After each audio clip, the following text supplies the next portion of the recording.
C'est l'effet de l'anxiété. Vivre dans la survie, je vais vous dire ceci.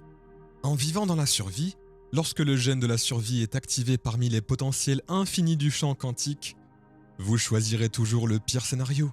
Pourquoi ? Parce que si vous êtes dans la survie et que vous vous préparez au pire, il y a toujours plus de chances de survivre si quelque chose de moins grave se produit. Donc, les gens choisissent toujours la pire chose dans leur esprit et ils commencent à embrasser émotionnellement ce futur avant qu'il ne se produise. Vous commencez à conditionner vos émotions et vos pensées, et donc, vous conditionnez votre corps à devenir l'esprit. Il y a de la peur. En continuant à faire cela suffisamment de fois, une fois que le corps devient l'esprit, vous devenez une personne programmée de façon subconsciente. Comme une attaque de panique. Vous pouvez essayer de la contrôler avec votre esprit conscient, mais vous ne pouvez pas, puisque vous l'avez programmée inconsciemment. Maintenant, vous vous inquiétez de la prochaine attaque de panique, et lorsque vous commencez à vous inquiéter de la prochaine attaque de panique, c'est la vigilance qui crée la prochaine. Maintenant, voici ce qui se passe dans notre travail. Nous avons des scans cardiaques de personnes qui s'autorégulent et créent ces états élevés, soutenant la cohérence cardiaque pendant 1 heure entière, en faisant une méditation, puis à la fin de la journée, ils portent toujours ce moniteur. Il est 8 heures du soir, ils ne sont même pas en train de méditer. Pendant 1 heure entière, ils sont en cohérence cardiaque. Nous disons à la femme, « Qu'est-ce qui se passe ici ?» Elle a répondu, « Je n'en ai aucune idée. J'étais tout simplement en train de me préparer pour aller au lit lorsque soudainement mon cœur s'est mis à gonfler.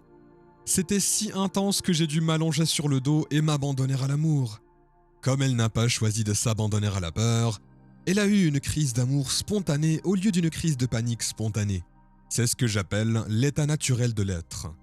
Donc, si vous vivez selon ces états élevés, et que vous savez comment ressentir l'émotion de votre avenir avant qu'elle ne se produise, vous aurez moins tendance à attendre qu'elle se produise parce que vous aurez l'impression qu'elle s'est déjà produite.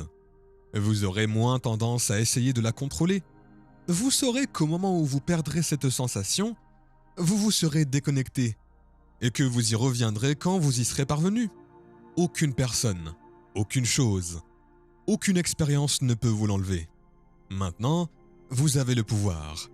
Si vous comprenez les lois de la création, vous serez moins enclin à la compétition et à la précipitation pour obtenir ce que vous voulez. Vous saurez que cela viendra à vous. Maintenant, c'est le nouveau modèle de la façon dont nous créons des ennuis pour qu'ils viennent à nous au bon moment. Et si nous voulons aller plus vite, il suffit de le refaire. Mais rappelez-vous, si vous essayez de faire en sorte que cela arrive plus vite, vous êtes de retour à votre ancienne version. Le nouveau vous ne ferait jamais cela. Le nouveau vous resterait constamment là. Et donc, comment cela apparaît-il ? Il apparaît d'une manière que vous ne pouvez pas prévoir. Parce que si vous pouvez le prévoir, c'est l'inconnu. Cela va arriver d'une manière que vous n'aviez pas imaginée et va bouleverser votre monde. Il faut que cela vous prenne au dépourvu. Il ne doit y avoir aucun doute sur le fait que ce que vous avez fait à l'intérieur de vous produit un effet à l'extérieur de vous. Et quand vous faites la corrélation entre ce que vous avez fait à l'intérieur de vous et l'effet que vous avez produit à l'extérieur, vous allez faire attention à ce que vous avez fait et le refaire ensuite. Vous allez réussir à recréer l'énergie de la joie que vous ressentez quand cela arrive à nouveau. Si les gens me disent « je suis comme ça à cause de cette personne ou de cette chose », je leur réponds « vous voulez dire que cette personne ou cette expérience contrôle vos pensées et vos sentiments ?» Cela signifie juste que vous êtes victime de votre environnement. Mais quand vous commencez à changer vos pensées et vos sentiments, et que cela commence à produire un effet dans votre propre environnement, vous allez changer la croyance que vous êtes une victime, consciemment ou inconsciemment, de votre vie pour devenir plus un créateur de votre vie. Ensuite, vous devenez en un instant davantage créateur de votre vie. Vous ne pouvez pas blâmer qui que ce soit. Je pense que vous devriez vous dire « je dois être plus grand que cette condition environnementale ». Qui dans l'histoire ayant eu les mêmes défis puis-je étudier ? Qu'est-ce que c'était et qu'est-ce qu'ils ont fait ? Laissez-moi travailler cela dans ma répétition pour que je puisse m'améliorer. C'est le même processus que pour le sport. Oui, il s'avère que la signature du champ quantique est un degré de plus en plus grand d'unité et de complétude. Alors pensez-y, puisque c'est vrai. Lorsque nous vivons dans le stress, nous vivons dans la séparation. C'est vrai, car nos sens nous trompent en nous faisant croire que vous êtes là et moi ici, et que tout et tout le monde est séparé de nous. C'est vraiment la réalité. Mais quand vous commencez à ouvrir le centre, vous devenez en un rien de temps personne, rien et nulle part. C'est le moment où votre conscience s'aligne sur celle du champ. C'est à ce moment-là que vous êtes totalement présent. Maintenant, voici de quoi il s'agit réellement. Je veux faire en sorte que les gens puissent croire que ce n'est pas parce qu'ils ne peuvent pas voir quelque chose que cela n'existe pas. Qu'ils peuvent simplement se connecter et prêter attention à ce champ et rester présent avec lui et devenir plus conscient de lui moment après moment après moment. Chaque interaction avec ce champ invisible, chaque expérience établit les circuits dans leur cerveau pour qu'ils en perçoivent davantage. Alors, en gardant leur attention dessus, ils commencent à se rapprocher de plus en plus d'elle. Ils expérimentent moins de séparation et plus d'unité et de plénitude. Quand cela arrive, il y a une cascade de toutes sortes. Les choses physiques, chimiques et énergétiques ont commencé à se produire. Donc, pour moi, la meilleure façon de décrire ce sentiment est l'amour intelligent. C'est un plus grand niveau d'ordre, d'unité et d'unicité. Lorsque vous l'atteignez, c'est le sentiment le plus incroyablement électrique que vous puissiez avoir.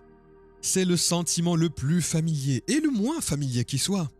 Vous jurerez que vous êtes des anciens à ce moment-là. Vous vous connecterez. Et ce ne sera pas seulement comme l'amour pour votre chiot. Vous le ressentirez dans chaque cellule de votre corps. Je veux dire, comme une vibration. Une cohérence où votre corps devient électrique. Dans la seule façon dont nous pouvons décrire cela est de vous aimer. Vous y avez déjà goûté au moins une fois. Depuis la première fois que cela m'est arrivé, lorsque je reviens à moi, je répète toujours la même chose. Vous avez tout faux parce qu'un certain conditionnement se lève. Vous commencez à réaliser que ce que vous croyez être la vie ne l'est pas. Alors maintenant, en voyant ces moments, j'ai dit qu'il ne peut y avoir plus d'amour que ce qu'il y avait sur le moment même jusqu'à la prochaine expérience. Je veux dire, à quel point c'est bien? Comment devient-on si humble? C'était quand la dernière fois? Oh, il y a environ 5 jours, oui. Je viens de vivre une expérience très profonde. Je vais vous raconter la petite histoire. Combien de fois cela vous est-il arrivé? Je ne sais pas. Je veux dire, je vis pour eux. J'essaye de le faire tous les mois. Vous savez, je pratique juste les méditations. Et puis, quand elles arrivent, si je suis juste au bon endroit et que je n'ai pas d'avion à prendre ou d'email à répondre, que j'ai un peu de laxisme et que je peux m'abandonner au moment, j'ai juste eu quelque chose d'incroyable que j'aurais du mal à décrire, mais qui possède un motif géométrique similaire à un mandala. Je ne sais pas ce que c'était, mais cela a traversé tout mon corps. C'était comme travailler avec moi, avec mon corps physique. Si je pouvais m'y abandonner, c'était juste une incroyable félicité. Je veux dire, vraiment une incroyable félicité. Je ne sais pas comment le décrire, mais cela peut se produire. Et m'est arrivé à moi. Mon cœur s'est illuminé comme si c'était une expérience. Ce n'était pas une expérience physique, vous savez, cela venait de l'intérieur. Et voilà ce qui est bizarre. À chaque fois que cela se passe, mon cœur se sent vivre. Comme si cela avait duré des jours, comme l'émotion de l'expérience. Et les gens se disent, qu'est-ce qui se passe avec toi? Ils se demandent pourquoi une personne est si joyeuse. Vous avez ce grand sourire sur votre visage que je suis juste tellement heureux d'être en vie. Je pense qu'indépendamment de cela, nous avons mesuré les changements génétiques, les changements hormonaux, les changements de neurotransmetteurs et les réponses du système immunitaire en échangeant la peur contre la gratitude, les expressions génétiques, et nous savons maintenant que les gens peuvent signaler le gène de la fracturation pour réduire le cancer et les tumeurs, et signaler le gène de la croissance de nouveaux neurones. Nous avons mesuré cela, le signal du gène pour les cellules souches qui vont vers les tissus endommagés et les réparent. Le stress oxydatif, les signaux de gène. Nous les avons vus chez nos étudiants. Maintenant, voici de quoi il s'agit. Après toutes ces études au cours des 6 dernières années, vous ne pouvez pas me dire que vous êtes trop vieux pour faire ce travail à temps partiel avec eux. Nous avons des gens de 80 ans qui font des choses miraculeuses. Vous ne pouvez pas me dire que vous êtes trop malade pour faire ce travail. Car il y a des gens qui travaillent à la fin de leur vie, au stade 4, et qui font tourner ce cuirassé. Vous ne pouvez pas me dire que votre passé est trop turbulent pour faire ce travail. Car il y a des gens qui ont eu un passé difficile et qui sont maintenant libres. Vous ne pouvez pas me dire que vous n'avez pas médité. Car il y a des gens qui n'ont jamais médité, mais qui ont tout de même vécu l'expérience mystique la plus profonde. Vous ne pouvez pas me dire que vous êtes trop en surpoids pour être en sous-poids, trop en mauvaise forme pour être en forme. Vous ne pouvez pas me dire cela de toute façon, parce que toutes les couleurs, toutes les races, tout le monde peut le faire. C'est ce qui est agréable. Lorsque vous réunissez une communauté de personnes et que vous les faites passer d'un état d'esprit à un autre, il y a ce moment que je peux presque prédire. Très souvent, le deuxième ou le troisième jour, où les gens commencent à s'accrocher. Et à ce moment-là, quand ils commencent à s'accrocher, nous commençons à voir ces changements à travers nos événements. Par exemple, une dame qui était aveugle de naissance, ayant seulement 5% de vision, mais en assistant à un seul événement, elle a commencé à voir. Je veux dire, comment expliquez-vous cela ? Nous avons eu 3 personnes sourdes lors des 2 derniers événements, qui entendent maintenant. Nous avons également eu des gens avec des béquilles qui étaient limitées ou qui marchaient sans béquilles et cannes. Des blessures de la moelle épinière. Je veux dire, la maladie de Parkinson a été vaincue en 1 semaine. Cela vous fait réaliser ce qui est réellement possible. Vous avez été témoin d'une tumeur, ainsi que de la thyroïde d'une femme qui était là au début, qui a disparu à la fin de l'événement. Vous ne pouvez que vous gratter la tête et sortir face à cela. La réalité n'est pas du tout comme je le pense, c'est vrai. Et donc, il y a cette humilité qui vient du fait que je ne sais rien, mais je suis prêt à descendre et à pousser l'enveloppe un peu plus loin. Donc, nous sommes seulement aussi bons que notre capacité à l'exécuter correctement. Tout est question de cohérence, et je suis seulement le premier homme à dire « faites le test sanguin, le scan ». Faisons le test pour s'assurer que ce n'est pas juste dans votre esprit, c'est dans votre cerveau. Donc, maintenant que les preuves et les témoignages le soutiennent, les gens commencent à se rendre compte de ce qui est possible. Et tout comme le mile en 4 minutes, la formule du mile a été brisée. Donc, nous voyons maintenant la même chose. Nous avons percé le voile et les gens sont juste tous dedans. Ils ne sont pas à 50%, mais vraiment à fond. Nous créons ce genre d'élan. Non seulement pour guérir, mais pour créer de nouveaux emplois et de nouvelles relations, de nouvelles opportunités, tout ce qu'ils veulent. Les gens viennent au travail pour toutes sortes de raisons. Bien sûr, mais ce n'est pas ce qui m'intéresse. Au moment où ils commencent à faire le travail, tout ce qu'ils veulent vraiment faire, c'est donner. Car lorsque vous vous sentez si bien dans votre peau à la longue, et que vous ne voulez plus rien, la première chose que vous voulez faire est de donner.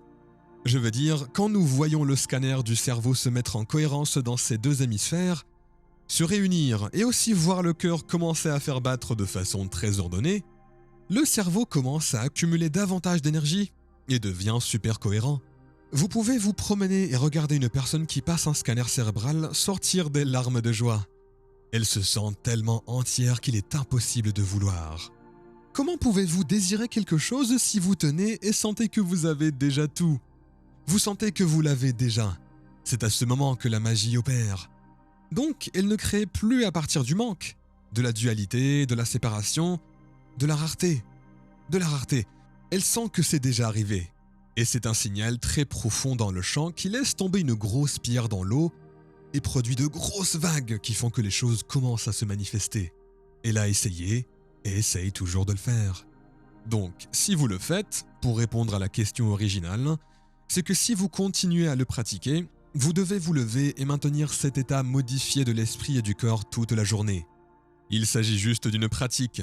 Lorsque vous faites cela, et que vous commencez à voir toutes ces choses amusantes arriver, vous ne vous dites plus « Ah, je dois aller créer ma vie aujourd'hui », mais plutôt « Je dois y aller parce que je ne veux pas que la magie s'arrête. Alors je le fais parce que j'aime les choses folles, magiques, merveilleuses qui arrivent et que je n'aurais jamais anticipées dans ma vie. » Les gens ont compris cela et commencent à venir pour une raison. Ils veulent de l'argent ou de la richesse. Mais il ne s'agit ni de votre argent, ni de votre santé, ni de votre relation, et même pas d'un moment mystique. Il s'agit de qui vous devenez au long du processus. Parce que surmonter toutes ces limitations pour devenir quelqu'un d'autre, personne ne peut vous enlever cela.